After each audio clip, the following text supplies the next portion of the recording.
जी, 15th भजन।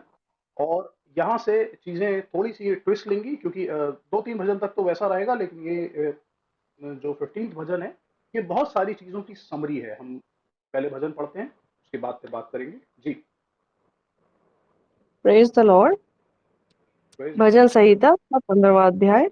हे परमेश्वर, तेरे तंबू में कौन रहेगा?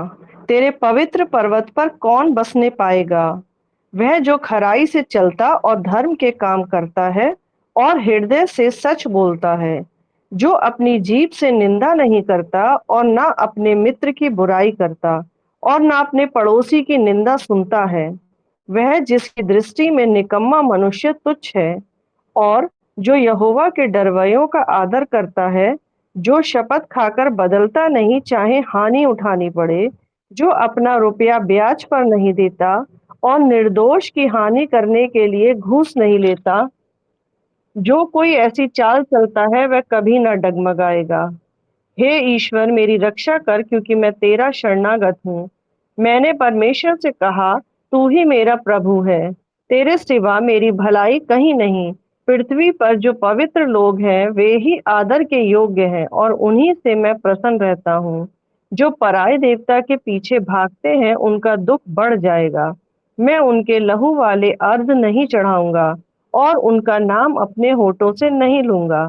यहोवा मेरा भाग मेरे कटोरे का हिस्सा है। मेरे भाग को तू स्थिर रखता है। मेरे लिए माप की डोरी मन भावने स्थान में पड़ी और मेरा भाव मन भावना है। मैं यहोवा को धन्य कहता हूँ, क्योंकि उसने मुझे सम्मति दी है। वरन मेरा मन भी रात में मुझे शिक्षा देता है। मैंने यहोवा को निरंतर अपने सम्मुख रखा है, इसलिए कि वह मेरे दाहिने हाथ रहता है।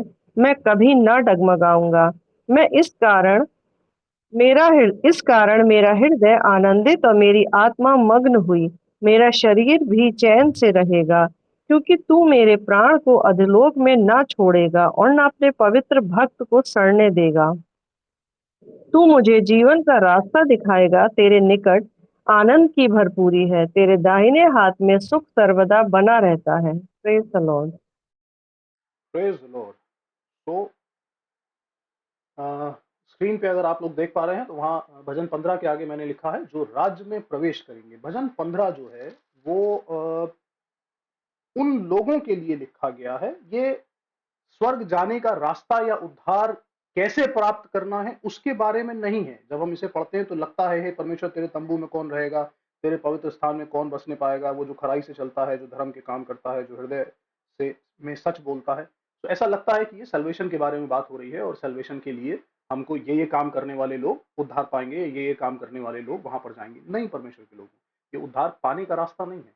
ये उद्धार पाए हुए लोग उसके राज्य में, उस तक एक्सेस कैसे मिलेगी, उसके राज्य में कौन दाखिल होगा। बिना उद्धार पाए तो दाखिल हो ही नहीं सकते, सोच भी नहीं सकते हम उसके बारे में। पर वो जो ऑलरेडी जस्टिफाइड हैं, वो जो ऑलरेडी धर्मी ठहरा दिए गए हैं, उनमें से ये क्वालिटीज रखने वाले लोग उसके राज्य में प्रवेश करने पाएंगे। ये कैसे समझ में आएगा? मैं 15 को बहुत ज्यादा डिटेल में नहीं बोलूंगा, क्योंकि कल की बाइबल स्टडी मैं सिर्फ भजन 15 पर ही लूंगा, और इसका डाइसेक्शन करेंगे, इसकी एनाटॉमी करेंगे, और वो देखेंगे कि इसमें और क्या क्या बातें हैं। ये बहुत ज़्यादा डिटेल्ड भजन है, पर फिर भी एक समरी बताता हूँ। पुराने नियम में यदि हम जो कमांडमेंट्स, जो लॉ परमेश्वर ने दिए हैं, यदि हम उनकी चर्चा करें या उनको काउंट करें, कितने कानून हैं या कितनी व्यवस्थाएं दी गई हैं, तो यहूदियों के अनुसार 613 कमांडमेंट्स हैं जो उनको फॉलो करने होते हैं। तो अगर कोई जना यहूदी है या यहूदी धर्म से संबंध रखता है, तो वो जानता है कि 613 कमांडमेंट्स हैं जो उनको फॉलो करने होते हैं। उन 613 कमांडमेंट्स को अगर मैं कंसाइज करूं, उन्हें छोटा कर दूं, उन्हें पिचका के और कम शब्दों में बोलना चाहूं या उनकी समरी बताना चाहूं, तो भजन संहिता 15 उन 613 कमांडमेंट्स को 11 आज्ञाओं में समा देती है, या 11 आज्ञाओं में आके पूरी 613 आज्ञाएं इन 11 आज्ञाओं में खत्म हो जाती हैं। क्योंकि वो 613 आज्ञाएं किस बात के लिए हैं? जो उनको फॉलो करेगा वो परमेश्वर के राज्य में दाखिल हो सकता है, वो परमेश्वर का हिस्सा बन जाएगा। इज़राइल के लिए यही तो आज्ञा थी कि जो लोग इन सबको जैसा जैसा मैंने कहा है, यदि ये फॉलो करोगे तो तुम मेरे लोग कहलाओगे और मैं तुम्हारा परमेश्वर कहलाऊंगा। This is the ultimate goal जो इज़राइल को फॉलो करना था। और यहाँ पर शुरुआत कैसे होती है? हे परमेश्वर, तेरे तंबू में कौन रहेगा, तेरे पवित्र स्थान में कौन बसने पाएगा। यहाँ जब हम बसने की, ड्वेलिंग की बात कर रहे हैं, रहने की बात कर रहे हैं, और कहाँ रहने की बात कर रहे हैं? उसके पर्वत पर, उसके तंबू में, यानी कि जहां पर परमेश्वर रहा करता था। मूसा का तंबू इमेजिन करिए, और मूसा के तंबू के पवित्र स्थान, महापवित्र स्थान के अंदर जहां परमेश्वर की शकायना ग्लोरी आया करती थी। ये जो शब्द है, तेरे तंबू में कौन रहेगा, तेरे पर्वत पर कौन बसने पाएगा, ड्वेलिंग की बात लिखी है। ये जो शब्द है वो शाकान शब्द है, जिसका मतलब शकीना ग्लोरी या शकायना ग्लोरी हम कहते हैं, या वो महिमा परमेश्वर की जिसमें वो स्वयं वास करता है, जिसमें होकर वो रहता है। तो यहां पर बात हो रही है कि उस ड्वेलिंग प्लेस में जहां परमेश्वर रहता है, वहां कौन रहने पाएगा। मंदिर के अंदर जो धर्मी नहीं है उसका तो जाना संभव ही नहीं, पर जो धर्मी है उनमें से भी कौन कौन जाएगा, तो उसकी डिटेल यहां पर लिखी है। तो इन अदर वर्ड्स, जो 613 कमांडमेंट्स हैं, उनका समरी वर्जन यहां पर हमको दिया हुआ है। इसको बहुत ध्यान से जब आप एक एक करके पढ़ेंगे तो आपको 11 पॉइंट्स मिलेंगे जो हमको बताते हैं कि कौन लोग हैं, या धर्मियों में क्या क्वालिटीज चाहिए कि वो परमेश्वर के राज्य में प्रवेश कर सकें, या उसके साथ रहने के लिए हमको क्या क्या चीजें अपने अंदर चाहिए। 16वां भजन, 16वां भजन जो है, इसको हिब्रू में कहा जाता है मिक्ताम। मिक्ताम प्रोनाउंसिएशन वगैरह मैं बाद में बता दूंगा, पर मिक्ताम इसको बोलते हैं। मिक्ताम का मतलब होता है एक ऐसा भजन, एक ऐसा गाना जो बहुत खुशी से और जय से भरा हुआ होता है, विक्ट्री से, victorious song and a joyful song. इन दोनों चीजों से मिलके जो गाना बनता है, जिसमें खुशी हो, जिसमें जोश हो, जिसमें आनंद हो, जिसमें जय का गीत सुनाई दे, ऐसी चीज को, ऐसे गाने को मिक्ताम कहा जाता है। सो ये जो 16वां भजन है, ये मिक्ताम के ही बारे में है। यहाँ पर दूसरा सैमुअल और उसके 7वें अध्याय में जो जिक्र लिखा हुआ है, वहां पर जो कंडीशन दाऊद की है, ये उस कंडीशन के बारे में दाऊद का रिस्पॉन्स है। तो खुशी की बात हो रही है, खुशी के बारे में है। वो बच गया है और कई सारी चीजों में वो जीत गया है, तो उसके बाद वो अपनी खुशी को जाहिर कर रहा है, और उस खुशी को जाहिर करते समय ये उस रेफरेंस में ये गाना या ये भजन यहाँ पर दिया गया है। ये एक और मसीहाई साम है, या मसीहाई सॉन्ग है, मसीहानिक सॉन्ग, जिसको मैं बार बार कहता हूँ। कई सारे भजन जो हैं वो मसीहानिक साम्स हैं या मसीहाई भजन है, जिसमें मसीहा के बारे में जिक्र है या मसीहा के बारे में बताया गया है। मसीहाई भजन वो होते हैं जिनको एक तो जो मसीहा के बारे में बता रहे हो, या मसीहा का कोई ना कोई डिस्क्रिप्शन उसमें लिखा हो, भविष्यवाणी के रूप में या किसी भी रूप में, और वो भजन नए नियम में या तो स्वयं मसीहा के द्वारा या फिर किसी न किसी प्रेरित के द्वारा उनको कोट किया गया हो, उनको बोला गया हो। यूं तो हर भजन मसीह के बारे में कुछ ना कुछ बताता है। यदि हम उसको प्रतिबिंब के रूप में देखेंगे तो हर भजन में हमें कुछ ना कुछ ऐसा मिल जाएगा जो मसीहा के बारे में बताता है। लेकिन हम मसीहाई भजन उनको कहते हैं जो किसी न किसी के द्वारा नए नियम में कोट भी किए गए हों, बोले भी गए हों, जिनका उच्चारण भी किया गया हो। तो यहाँ पर ये जो भजन है, ये पतरस के द्वारा बोला गया जब पेंतिकुस के दिन की बात है। और प्रेरितों के काम दूसरे अध्याय में यदि आप पढ़ेंगे तो वहां पर पतरस ने इसी भजन में से उठाकर वहां पर बोला है। फिर उसके बाद पौलुस ने भी प्रेरितों के काम 13 अध्याय में, पौलुस ने अंताकिया की कलीसिया से जब वो बातें कर रहा है, तो अंताकिया की कलीसिया में यहीं से इसी भजन को उठाकर मसीह के बारे में वहां पर वृतांत लिखा है, लेकिन यहां से रेफरेंस लेके वो बात कर रहा है। तो ये मसीहाई भजन है। इसके अलावा जैसा आपकी स्क्रीन पे दिखाई दे रहा है कि भजन 16 के आगे लिखा हुआ है पुनरुत्थान का गीत।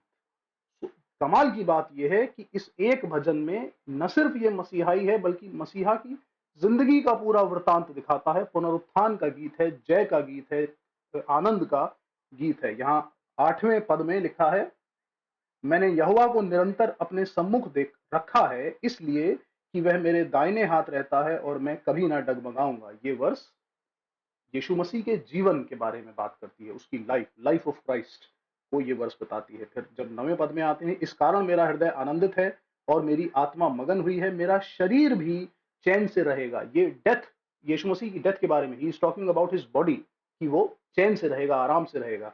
सो ये उसकी डेथ ऑफ क्राइस्ट के बारे में ये वर्स डिस्क्राइब करती है। फिर जब 10वें पद में आते हैं, क्योंकि तू मेरे प्राण को अधोलोक में न छोड़ेगा, ना अपने पवित्र भक्त को सड़ने देगा। This is the resurrection.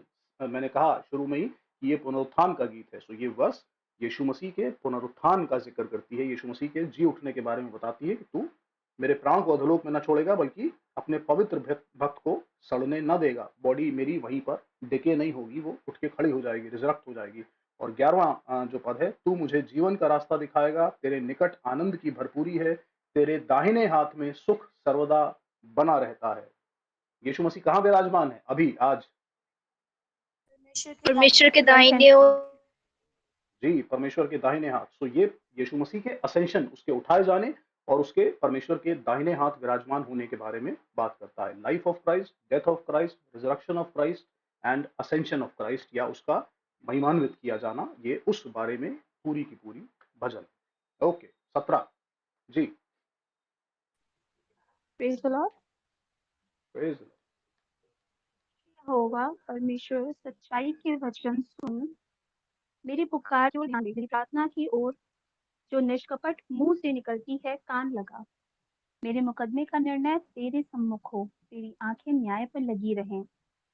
तूने मेरे हृदय को जांचा है, तूने रात को मुझे देखा है, तूने मुझे परखा है, परंतु कुछ भी खोटापन नहीं पाया। मैंने ठान लिया है कि मेरे मुंह से अपराध की बात नहीं निकलेगी। मानवी कामों में मैं तेरे मुंह के वचन के द्वारा क्रूरों की सी चाल से अपने को बचाए रहा।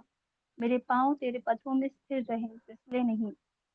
कि ईश्वर, मैं तुझसे प्रार्थना की है क्योंकि तू मुझे उत्तर देगा। अपना कान मेरी ओर लगाकर मेरी विनती सुन ले। तू जो दाहिने हाथ के द्वारा अपने शरणागतों को उनके विरोधियों से बचाता है, अपनी अद्भुत करना दिखा। अपनी आंखों की पुतली के समान सुरक्षित रख, अपने पंखों के तले मुझे छिपा रख। उन दुष्टों से जो मुझ पर अत्याचार करते हैं, मेरे प्राण के शत्रुओं से जो मुझे घेरे हुए हैं, उन्होंने अपने हृदयों को कठोर कर लिया है। उनके मुंह से घमंड की बातें निकलती हैं। उन्होंने पगपग पर हमको घेरा है, वे हमको भूमि पर पटक देने के लिए घात लगाए हुए हैं। वे उस सिंह के समान है जो अपने शिकार की लालसा करता है और जवान सिंह के समान घात लगाने के स्थानों में बैठा रहता है।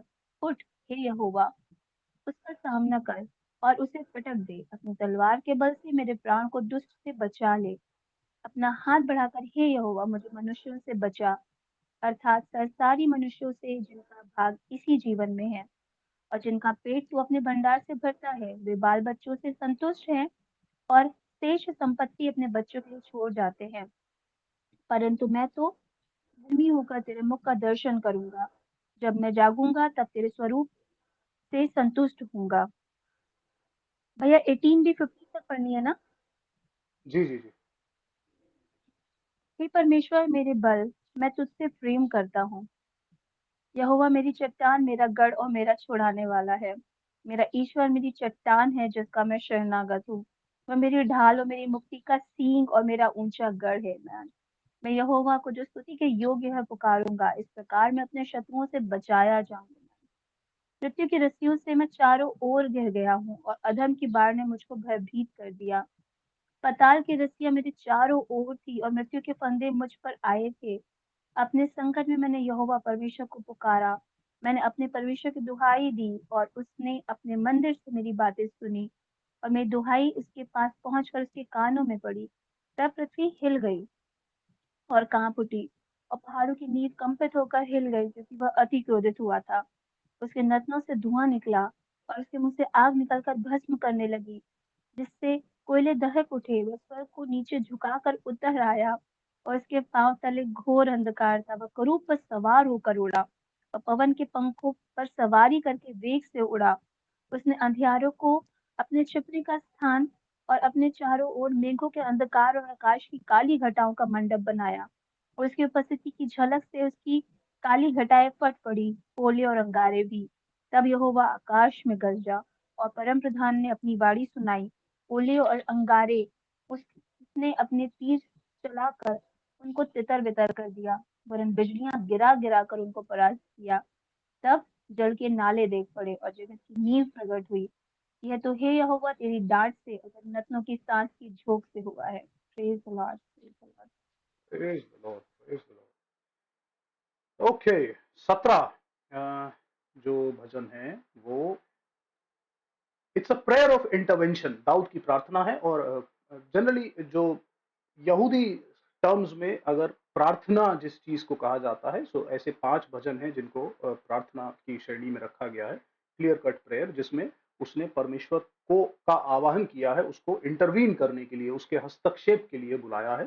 तो उसमें से एक ये है भजन 17, और इसको प्रेयर ऑफ इंटरवेंशन या हस्तक्षेप की प्रार्थना कहा जाता है। इसमें दाऊद परमेश्वर को दिल से पुकार रहा है और उसको उसका हस्तक्षेप चाह रहा है कि प्रभु आ, और अब बगैर तेरे काम नहीं हो पाएगा। तू जब तक हाथ नहीं डालेगा, तू जब तक इंटरवीन नहीं करेगा मेरे मैटर में, तब तक अब मैं बच नहीं पाऊंगा, अब सारी चीजें खत्म हो जाएंगी। लेकिन वो परमेश्वर को बुला रहा है। So it's a prayer of David. इसमें दाऊद अपने जीवन के 3 कंसर्न्स, 3 चिंता या 3 जो उसको विचार है, जो चिंताएं हैं उसे वो व्यक्त कर रहा है। और उन्हीं 3 कंसर्न्स पे बेस्ड 3 रिक्वेस्ट परमेश्वर से कर रहा है कि प्रभु ऐसा ऐसा ऐसा ऐसा कर। पहले पद से लेके 5वें पद तक जब हम पढ़ते हैं, हे यहोवा परमेश्वर, सच्चाई के वचन सुन, मेरी पुकार की ओर ध्यान दे, मेरी प्रार्थना की ओर जो निष्कपट मुंह से निकलती है कान लगा, मेरे मुकदमे को निर्णय तेरे सम्मुख हो, तेरी आंखें न्याय पर लगती रहें। तूने मेरे हृदय को जांचा, तूने रात को मुझे देखा, तूने मुझे परखा, परंतु कुछ भी खोटापन नहीं पाया। मैंने ठान लिया है कि मेरे मुंह से अपराध की बात नहीं निकलेगी। मानवीय कामों में मैं तेरे मुंह के वचन के द्वारा क्रूरों की सी चाल से अपने को बचाए रहा। मेरे पांव तेरे पथों पर में स्थिर रहे, फिसले नहीं। तो यहाँ पर वो अपना कंसर्न, अपने आप को जांचने के लिए परमेश्वर को बुला रहा है। एग्जामिन कर प्रभु, आ और मुझे एग्जामिन कर, मुझे देख, मुझे फाइंड आउट कर, मुझे परख, और मुझे परख के देख कि मैं डगमगाया नहीं हूं, मैं कहीं पर भी चूका नहीं हूं। और अगर फिर भी तुझे कुछ मिलता है तो मुझे किसी भी तरह से मुझको एग्जामिन करके बता कि मैं किस स्टेट में हूं, मेरी दशा क्या है।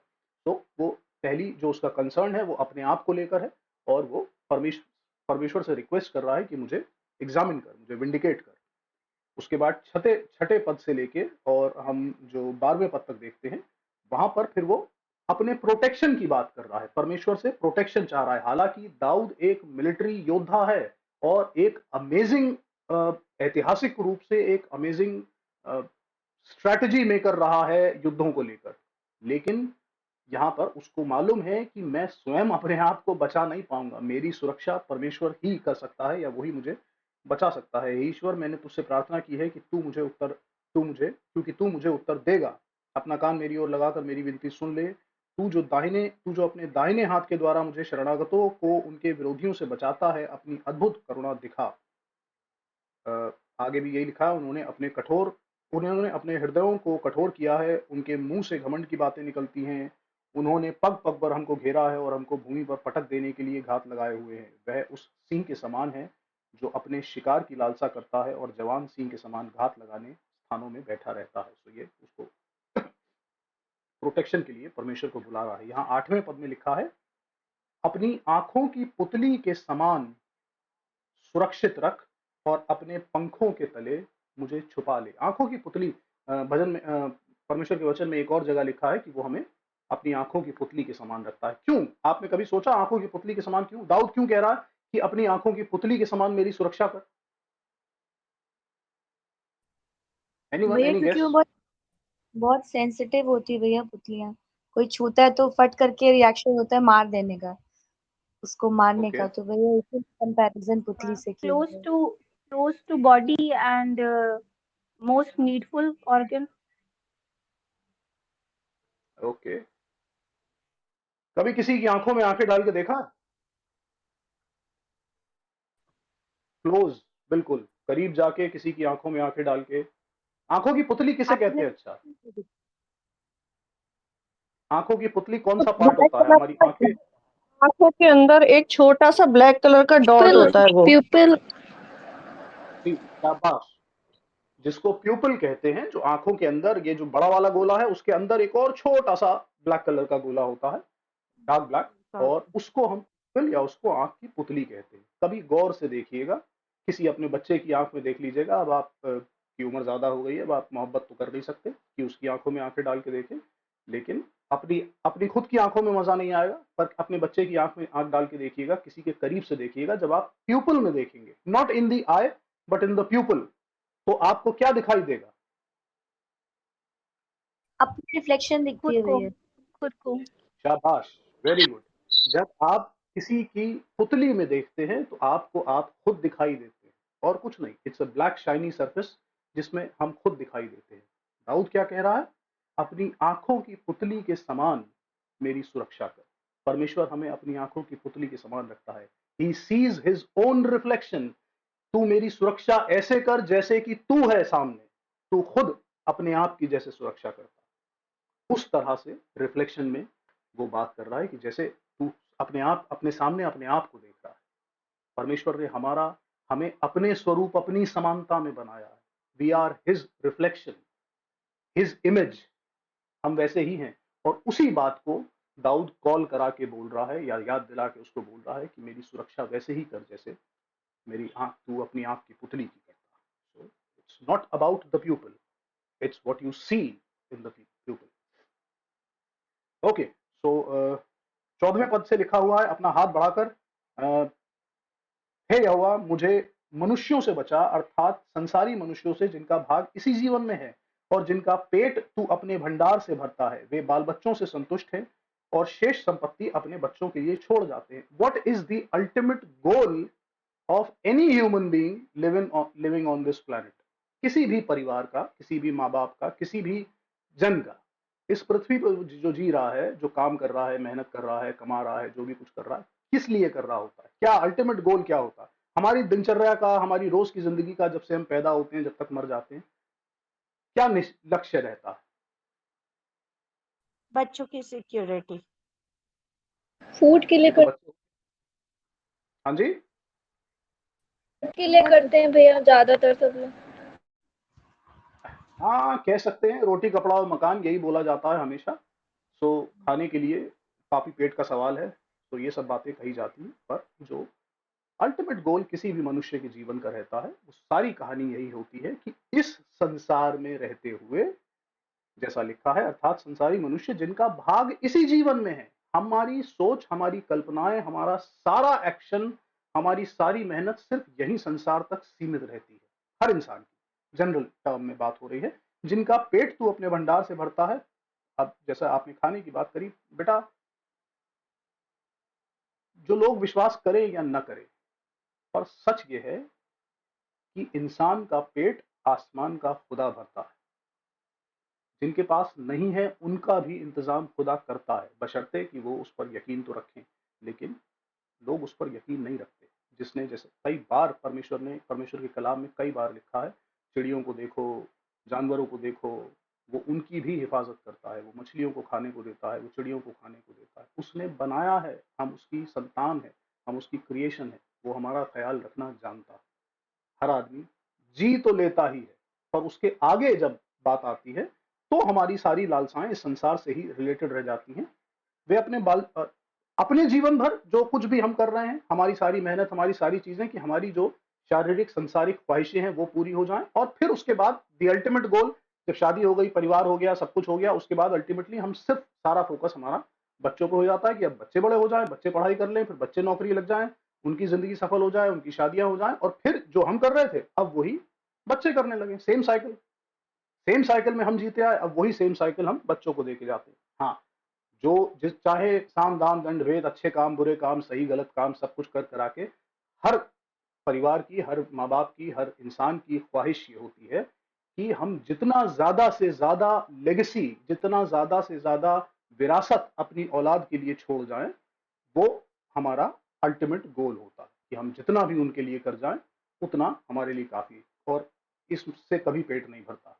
हम जितना भी करें वो हमें कम ही लगता है, और हम जितना ज्यादा से ज्यादा कर पाए वो हम करना चाहते हैं। पर परमेश्वर के वचन के अनुसार ये संसारिक लोगों की ख्वाहिश होती है। संसारिक लोग ऐसे जिंदगी जीते और यही उनकी जिंदगी का लक्ष्य होता है। धर्मियों की ख्वाहिश ये नहीं होती और होनी चाहिए भी नहीं। धर्मियों की ख्वाहिश कुछ और होती है। धर्मी एक दिन मैंने कुरिन्थियों से बताया था आप लोगों को, पहला कुरिन्थियों 15 अध्याय, जहाँ पर पुनरुत्थान का जिक्र लिखा हुआ है। वहाँ लिखा है, यदि हम मसीह से सिर्फ इसी जीवन में आशा रखते हैं तो हम सब लोगों में सबसे अभागे हैं। हम तो उनसे भी अभागे हैं जो संसारिक लोग हैं, अगर हम सिर्फ इसी जीवन में सारी आशा रखते हैं तो।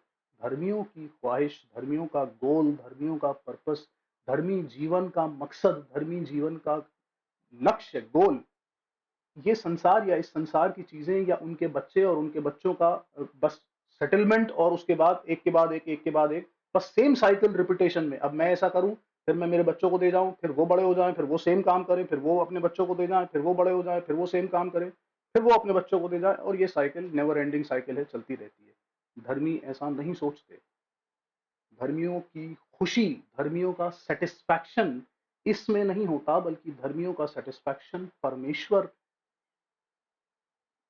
के पास पहुंचने में होता है, अपने पुनरुत्थान में होता है, परमेश्वर को देखने में होता है। हम अपने बच्चों के लिए भी, जो धर्मी हैं, वो अपने बच्चों के लिए भी ख्वाहिश ये रखते हैं कि बस किसी रीति से मेरा बच्चा परमेश्वर को जान जाए, और उसके बाद तो इसकी जिंदगी का सारा करना परमेश्वर संभाल ही लेगा।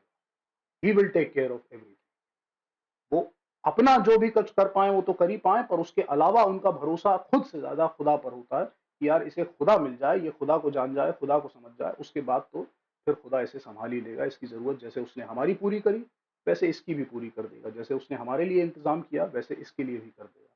तो धर्मियों का दर्शन फर्क होता है। परंतु जैसा 15वें पद में लिखा है, दाऊद कह रहा है, परंतु मैं तो धर्मी होकर तेरे मुख का दर्शन करूंगा। कल ही मैंने बताया था, मुख के दर्शन का मतलब या फेस को सीख करने का मतलब क्या होता है कि हम परमेश्वर के एक्सेस टू गॉड, परमेश्वर तक पहुंचने का हमको एक्सेस मिल जाए, किसी तरह से हम परमेश्वर तक पहुंच सके, अप्रोच कर सके। That is the goal of a righteous life, righteous man's life. एक धर्मी व्यक्ति के जीवन का गोल ये होता है कि मैं धर्मी होकर तेरे मुख का दर्शन करूंगा, जब मैं जागूंगा तब तेरे स्वरूप से संतुष्ट होऊंगा। जब मैं जागूंगा कब?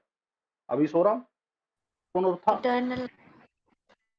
जी, जब पुनरुत्थान में मैं जागूंगा, जब मैं फाइनली इटर्नली जागूंगा, तब मैं तेरे स्वरूप से संतुष्ट होऊंगा। माई सेटिस्फैक्शन विल बी यू।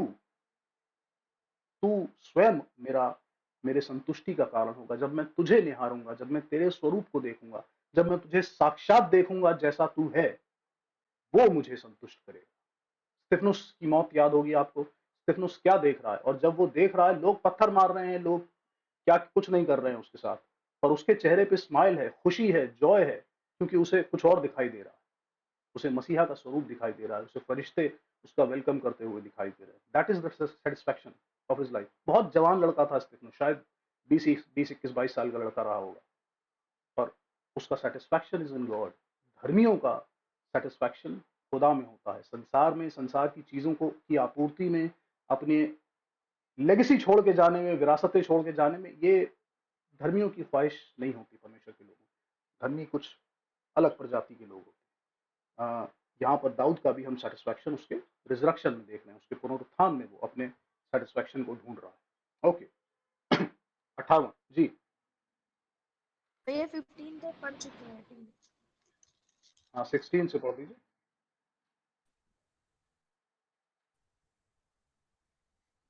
उसने ऊपर से हाथ बढ़ाकर मुझे थाम लिया और गहरे जल में से खींच लिया।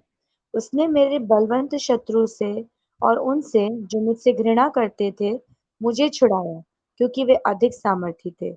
मेरी विपत्ति के दिन वे मुझ पर आ पड़े, परंतु यहोवा मेरा आश्चर्य था।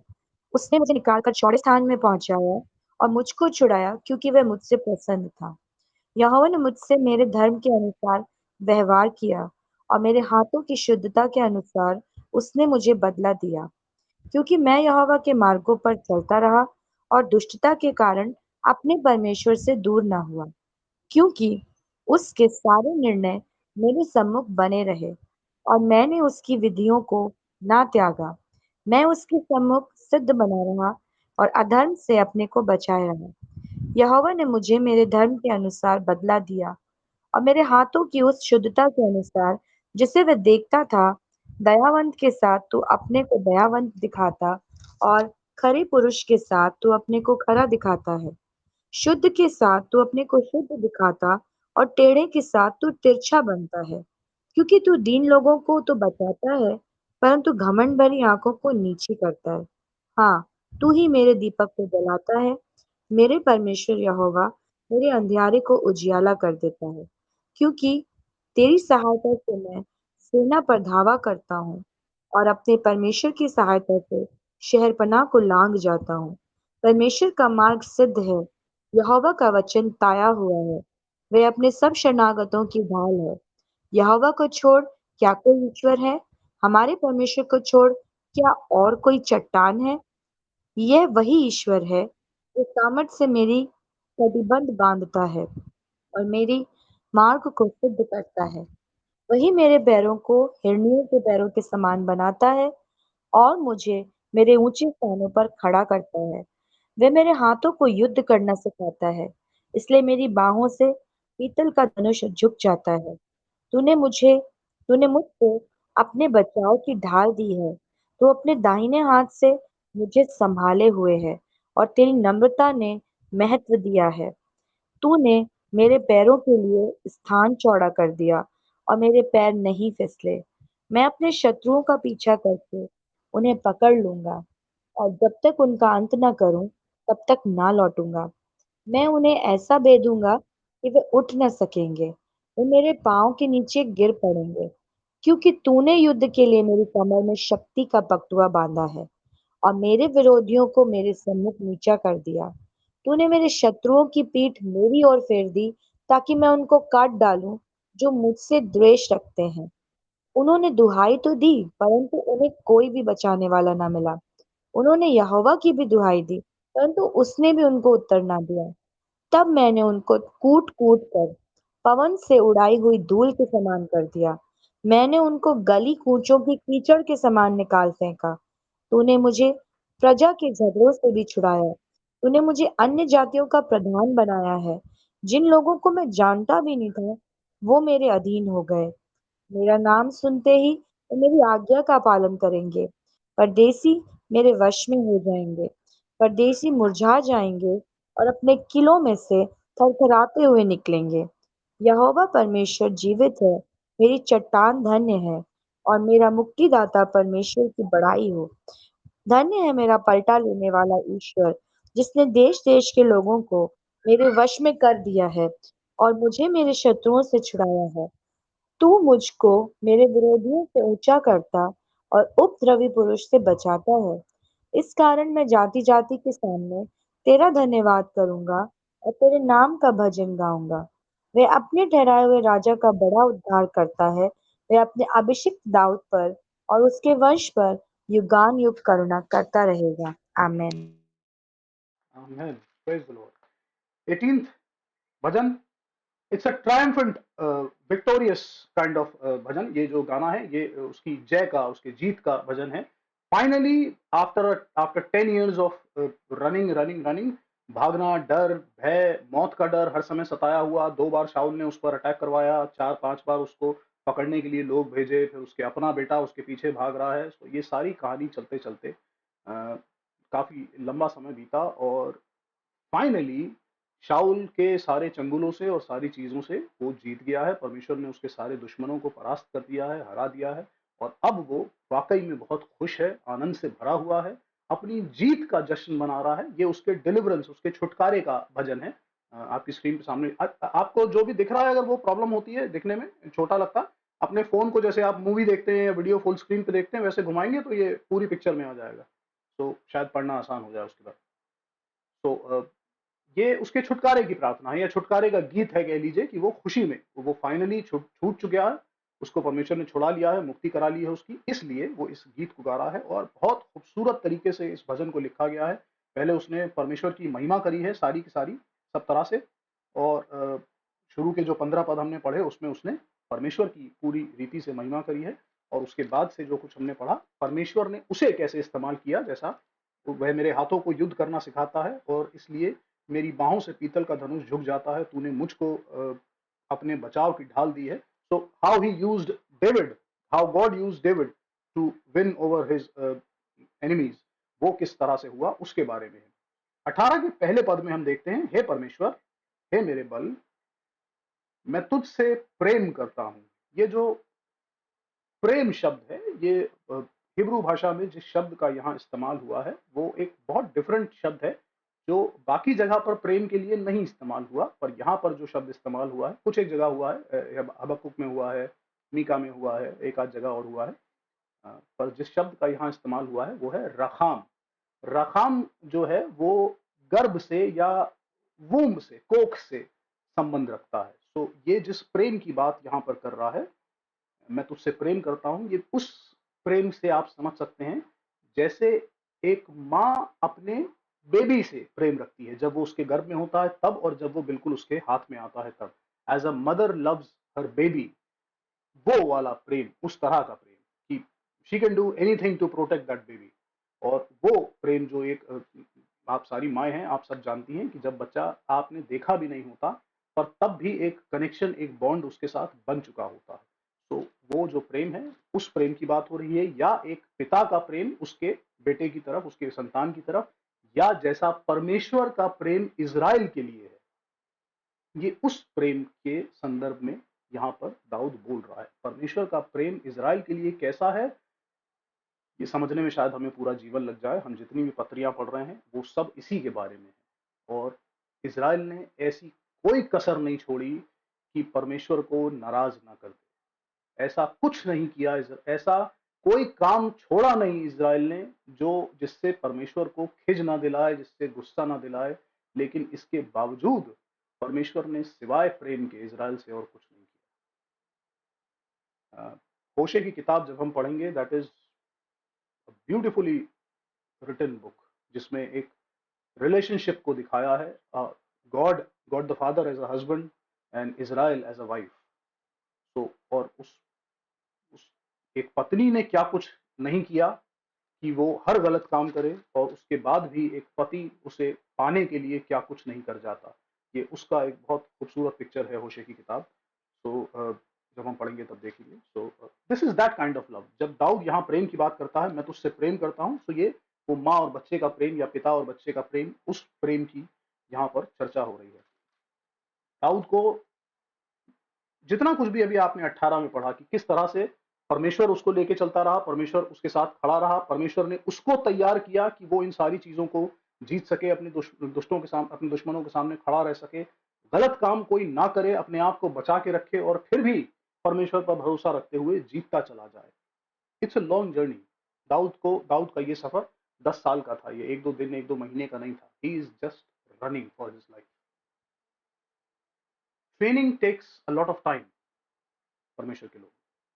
यदि आप परमेश्वर अपने लोगों को ट्रेन करने के लिए, अपने लोगों को सिखाने के लिए समय लेता है, और बहुत बहुत समय कई बार लगता है उसके अपने लोगों को तैयार करने में, क्योंकि वो उनको, परमेश्वर चाहता है कि वो जिस उद्देश्य के लिए उसने उन्हें रखा है, या उसको परफेक्शन तक लेके आए। दाऊद के बारे में हम देख रहे हैं, 10 साल दाऊद को लग गए। मूसा को कितने साल लगे तैयारी में? एनीवन? 40 साल 40 थे। जी, मूसा को 40 साल लगे तैयारी में। 40 साल के बाद चीज़ों में बदलाव आया। मूसा को 40 साल लगे, यहोशू को 40 साल लगे, यही सब करते करते। दाऊद को 10 साल लगे, हम जानते हैं। तो यूसुफ को 13 साल लगे उस पोजीशन तक लाने में। वो ये जो ड्यूरेशंस हैं, ये उनकी ट्रेनिंग की ड्यूरेशन है। इन ड्यूरेशंस में उनके साथ क्या हो रहा है, यदि आप उसको देखेंगे तो आपको समझ में आएगा कि मैं क्यों ट्रेनिंग का इस्तेमाल कर रहा हूँ, या ट्रेनिंग वर्ड का इस्तेमाल कर रहा हूँ।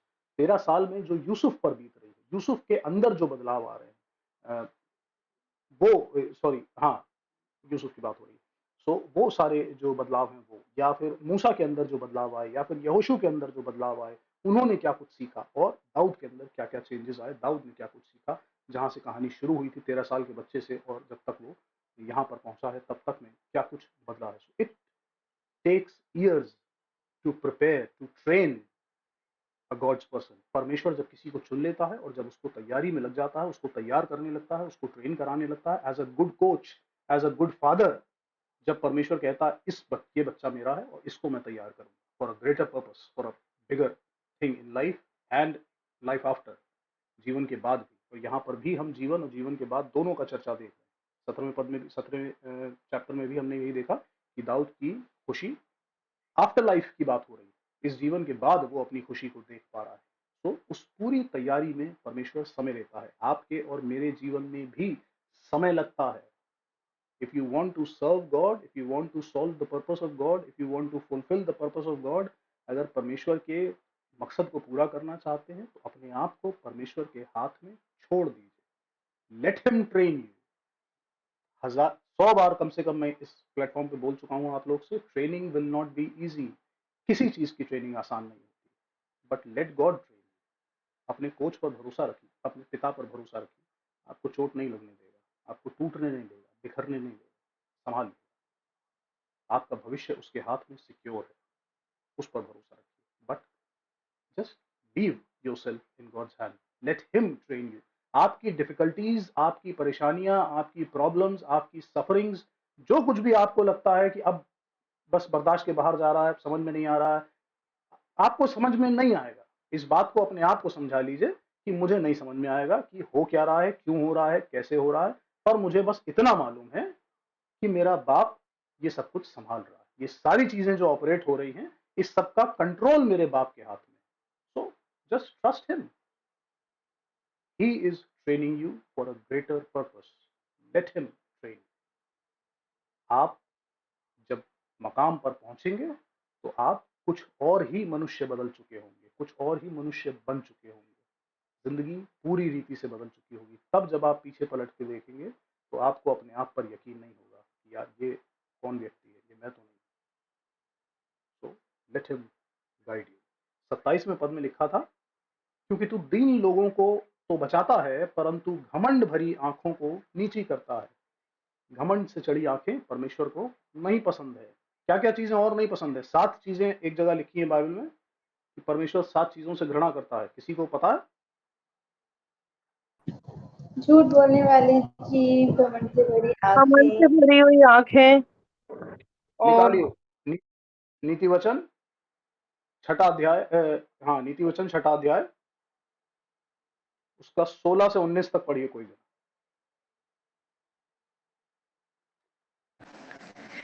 6 वस्तुओं से यहोवा बैर रखता है, वरन 7 हैं जिनसे उसको घृणा है, अर्थात घमंड से चढ़ी हुई आंखें, झूठ बोलने वाली जीभ और निर्दोष का लहू बहाने वाले हाथ, अनर्थ कल्पना गढ़ने वाला मन, बुराई करने को बेग दौड़ने वाले पांव, झूठ बोलने वाला साक्षी और भाइयों के बीच में झगड़ा उत्पन्न करने वाला मनुष्य। ये 7 चीजें हैं जिनसे यहोवा घृणा करता है। इन 7 चीजों को अपने घर में पोस्टर बना के अपनी आंखों के सामने रखिए ताकि आप अपने आप को हर समय चेक कर सकें। गॉसिप किल्स यहाँ लिखा है। दूसरे की झूठी गवाही देने वाला, झूठ करने वाला, इस तरह की कोई भी बातें करने वाला परमेश्वर को पसंद नहीं है। और घमंड से चढ़ी आंखें यहोवा को अच्छी नहीं लगती। इन 7 चीजों को मनन करते रहा करिए, अपने आप को याद दिलाते रहा करिए ताकि आप इसमें से जो भी कुछ कर रहे हो उसके बारे में तौबा कर सके, अपने आप को हम्बल कर सके, परमेश्वर के सामने दीन कर सके और इन चीज़ों से अपने आप को बचाते रहे। हर समय अपने आप को इनसे बचाते रहे। बिकॉज वन रीजन ओनली, बहुत क्लियर शब्दों में लिखा है, यहोवा को इन चीज़ों से घृणा है। Okay, may God bless you. परमेश्वर आप सबको आशीष दे। आइए दुआ करें। Thank you Lord, thank you, thank you, thank you Jesus. Sister Ivy दुआ करिए। Praise the Lord. आइए हम सब दुआ करें। धन्यवाद धन्यवाद धन्यवाद देते प्रभु जी सुंदर समय के लिए, इस वक्त के लिए और इन अच्छी शिक्षाओं के लिए जो तूने आज हम सबको बताई है। प्रभु जी हम भी ये दुआ करते हैं कि ये जो 7 चीजें जिससे तुझको बैर है उसको अपने जीवन से हटाने वाले बने, तेरी बातों पे अमल करने वाले बने। आज तक जो भी गलत काम किए हैं, गुनाह किए हैं, प्रभु जी अपने लहू से धो के साफ कर, ताकि हम आइंदा को इन सब गलत बातों से छुटकारा पा सकें। भाईचारे की भावना, प्रेम की भावना हम सब में फलती जाए। प्रभु जी हमारे वक्ता के साथ हो, जो अच्छी अच्छी बातें तो अपनी आत्मा से अपने वक्ता के द्वारा हम तक पहुंचाता है। प्रभु जी तो उनको आशीषित कर प्रभु जी, उनके पूरे घराने को आशीष दे। और जितने भी लोग इस ग्रुप में जुड़े हैं प्रभु जी, होने दीजिए कि वो सब तेरी धर्म की बातों में अपने को आगे लाएं प्रभु जी। विनती करते प्रभु जी, रात भर तो हम सबके साथ रहे, तमाम आजमाइशों से बचा के रख, मीठी नींद सुला। और यदि प्रभु जी हम इस रात को नहीं जग पाते हैं तो हमारी आत्माओं को ग्रहण कर, हर एक की दिक्कत परेशानियों को दूर कर। जितने लोग दुखी पाए जाते हैं, किसी न किसी बोझ में दबे हैं, कोई भी तरीके की कैसी भी परेशानी क्यों ना हो प्रभु जी, तू उनकी परेशानी को दूर कर। और चाहते हैं कि एक अच्छा मन तू हमको दे, जिसमें सबके लिए दया हो, प्यार मोहब्बत हो।